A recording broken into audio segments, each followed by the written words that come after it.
আসসালামু আলাইকুম। Next technology world YouTube channel পক্ষ থেকে আমি ফরাদ আপনাদের জানাচ্ছি স্বাগতম। আজকের প্রশ্ন ছিল যে ভাই আমার ইউটিউব চ্যানেলে আমি 2 থেকে 3 জনের ভয়েস ব্যবহার করি এবং 2 থেকে 3 জনের ফেস নিয়ে আমি ভিডিও আপলোড করি, এতে করে মনিটাইজেশনে কোনো প্রবলেম হবে কি না।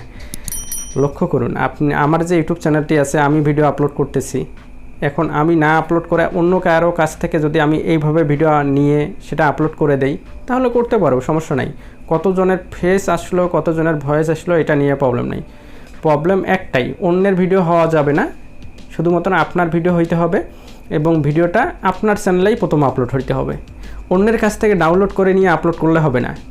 আপনি যার কারো ফেস বা ভয়েস নিয়ে আপনি ভিডিও করতে পারেন, আপলোড হইতে হবে আপনার চ্যানেলেই প্রথম, তাহলে কন্টেন্টটি আপনার হিসেবে বিবেচিত হবে। আশা করি বুঝতে পারছেন। তো অনেক বিষয় থাকে, সহজ বিষয় আপনার কাছে খুবই ইজি, কিন্তু যে জানে না তার কাছে এই বিষয়টা অনেক ডিফিকাল্ট, ঠিক আছে। সুতরাং ইউটিউব এবং ফেসবুক রিলেটেড যদি কোনো প্রশ্ন আপনার মনে থেকে থাকে অবশ্যই কমেন্ট করবেন। আপনার কমেন্টের ভিত্তিতে এইভাবে ভিডিও আকারে অ্যান্সার দেওয়া হবে। আশা করি যে এই অ্যান্সারমূলক যে ভিডিওগুলো করা হচ্ছে এর ভিতর থেকে ইউটিউব এবং ফেসবুকের সকল প্রশ্নের যে প্রবলেম থাকে সব কিছু প্রকাশ হয়ে যাবে।